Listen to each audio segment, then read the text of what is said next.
Hello, আসসালামু আলাইকুম। আশা করি সবাই ভালো আছেন।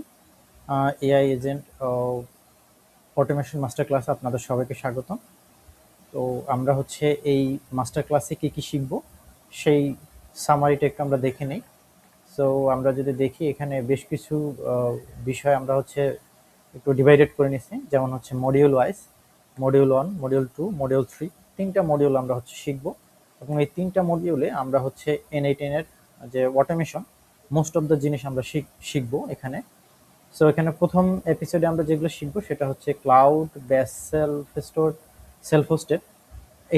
এটা কি, যেমন হচ্ছে ক্লাউডে হোস্ট করা, আর হচ্ছে N8N এর সেলফ হোস্টেড যেটা সেখানে হোস্ট করে সেটা আমরা ইউজ করা, মানে এই দুইটা পার্থক্য সম্পর্কে জানবো, কোনটা ভালো হবে সেটা নিয়ে হচ্ছে আমরা কাজ করব।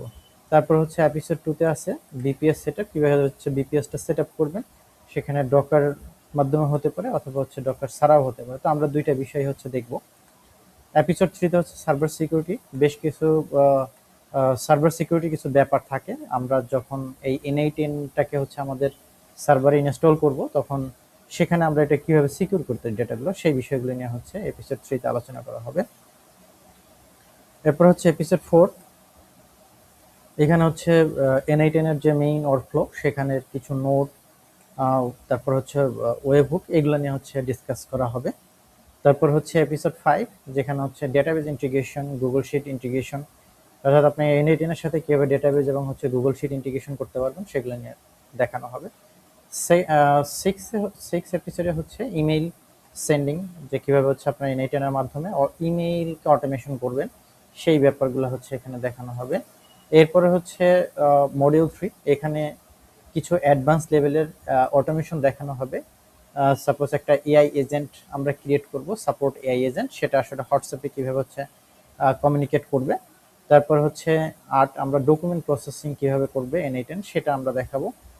তারপর হচ্ছে N8N যদি কোনো এরর অ্যারাইজ করে, কোনো ইস্যু হয়, সেটা ইনস্ট্যান্টলি হচ্ছে আপনি কিভাবে হচ্ছে জানাবে, সেই বিষয়গুলো হচ্ছে দেখব। সো আমরা হচ্ছে ফার্স্ট যে বিষয়টা আজকে আমরা দেখব, আমরা এই এপিসোডেই দেখব, যে এপিসোড 1-এ cloud base self hosted N8N দুইটার মধ্যে পার্থক্য কি এবং কোনটা আমাদের নেওয়া উচিত, কিভাবে আমাদের সামনের দিকে আগানো উচিত। সো আমি হচ্ছে ক্রোম ব্রাউজারটা ওপেন করতেছি। এখান থেকে আমি নতুন একটা ট্যাব নিলাম। এখানে আমরা যদি N8N-এ চলে যাই, আপনারা হচ্ছে N8N-এর যে অফিসিয়াল ওয়েবসাইট, সেই ওয়েবসাইটে গেলে আপনি এখান থেকে দেখতে পারবেন। তার প্রাইসিংটা আমরা যদি একটু দেখার চেষ্টা করি, এই যে প্রাইসিংয়ে যদি যাই, অর্থাৎ N8N যদি আপনি হচ্ছে এখান থেকে সেলফ হোস্টেড তাদের যে প্যাকেজগুলো আছে সেগুলো যদি আপনি ইউজ করেন, তাহলে হচ্ছে $20, যেটা একদম সর্বনিম্ন, সেখানে $20 আপনার হচ্ছে মান্থলি পে করতে হবে। এবং সেখানে আপনি হচ্ছে 2.5K ওয়ার্কফ্লো হচ্ছে এক্সিকিউশন করতে পারবেন। এটা একটা লিমিটেশন। আপনি $20 পে করে এখানে মাসে 2500 বেশি হচ্ছে ওয়ার্কফ্লো রান করতে পারবেন না। সো এই মুহূর্তে হয়তো আপনি বুঝতে পারতেছেন না যে ওয়ার্কফ্লো কি। সো এটা ওয়ার্কফ্লো এক্সিকিউশনের যে লিমিটটা সেটা আসলে কি, তো এটা আমরা সামনে দেখব। সো এটা সবগুলোতেই কোনো না কোনো জায়গায় হচ্ছে লিমিটেশন আছে। যদি আমরা হচ্ছে N8N এর যে সেলফ হোস্টেড যে প্যাকেজ আছে সেগুলো যদি আমরা ইউজ করি।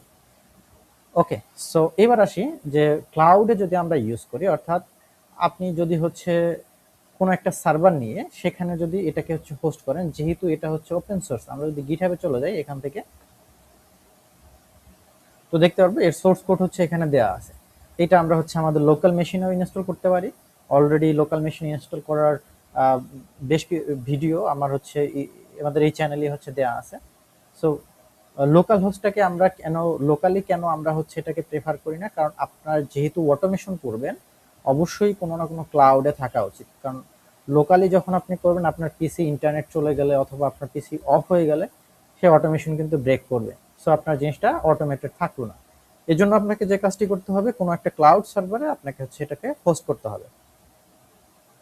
সো এই জন্য আমাদের হচ্ছে তাহলে আমরা এখন কোথায় হোস্ট করতে পারি।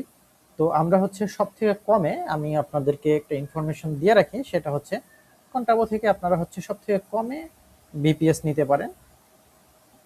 কন্টাবো প্রাইসিং লিখে যদি আপনি সার্চ করেন, এখানে আপনি পেয়ে যাবেন খুব চিপ রেটে, এখান থেকে হচ্ছে আমরা বিপিএস নিতে পারি। এই যে এখানে দেয়া আছে দেখেন বিপিএস 8 জিবি র্যাম, এটা হচ্ছে আমরা নিতে পারি হচ্ছে 4.32 পার মান্থ। সো এটা এখানে 4.32 আসলেও আলটিমেটলি হিসাব করলে দেখা যায় আপনার $5 কাছাকাছি চলে আসবে। তো আপনি আরামসে এখানে হচ্ছে এই N8N কে রান করতে পারবেন এবং সেখানে আপনার কোনো লিমিটেশন থাকবে না যে ওয়ার্ক ফ্লো এক্সিকিউশন 2.5K, এই লিমিটেশনটা আপনার এখানে থাকবে না। আপনার যত খুশি তত আপনি হচ্ছে ওয়ার্ক ফ্লো হচ্ছে এক্সিকিউশন করতে পারবেন। সো এই জন্য আমরা অলওয়েজ প্রেফার করব N8N এর সেলফ হোস্টে না গিয়ে আপনারা হচ্ছে ক্লাউডে একটা ক্লাউড সার্ভার নিয়ে সেখানে হোস্ট করাটাই সব থেকে ইজি। এখন এখানে হোস্ট করতে গেলে আপনাদের যে প্রবলেম হতে পারে যে বেসিক সার্ভার সেটআপের একটা ব্যাপার থাকে, সেই ব্যাপারগুলো হয়তোবা আপনাদের একটু হ্যাসেল হইতে পারে। তো যারা মনে করে যে এটা একটু হ্যাসেল, যদিও আমি এই সিরিজেই হচ্ছে দেখাবো কিভাবে হচ্ছে আপনি এটাকে সেটআপ করবেন বিপিএস এ। সো তারপরেও যদি কারো মনে হয় যে না আমার হচ্ছে যে এটা নিজের ম্যানেজ করাটা একটু কঠিন, সেই ক্ষেত্রে আপনারা হচ্ছে N8N এর এখানে যেতে পারেন। এইখান থেকে তাদের সেলফ হোস্টেড যেটা আছে এখান থেকে একটা প্যাকেজ নিতে পারেন, এটা হচ্ছে তাদের জন্য বেস্ট। আর যদি না আপনি একটু নিজে কষ্ট করে যদি এটা সেট আপ করে নেন, সেই ক্ষেত্রে আপনি কিন্তু সার্ভিস ভালো পাবেন, কম টাকায় বেশি পাবেন। আচ্ছা, তো এটাই হচ্ছে বেসিক্যালি আমাদের প্রথম যে টপিকসটা ছিল যে cloud base self hosted N8N কোনটা আসলে ভালো হবে। আমরা অলওয়েজ এটা সাজেস্ট করব, ক্লাউড। সো আমরা হচ্ছে নেক্সট সিরিজে হচ্ছে দেখব ক্লাউডে এটাকে কিভাবে হচ্ছে সেট আপ করবেন। So thank you.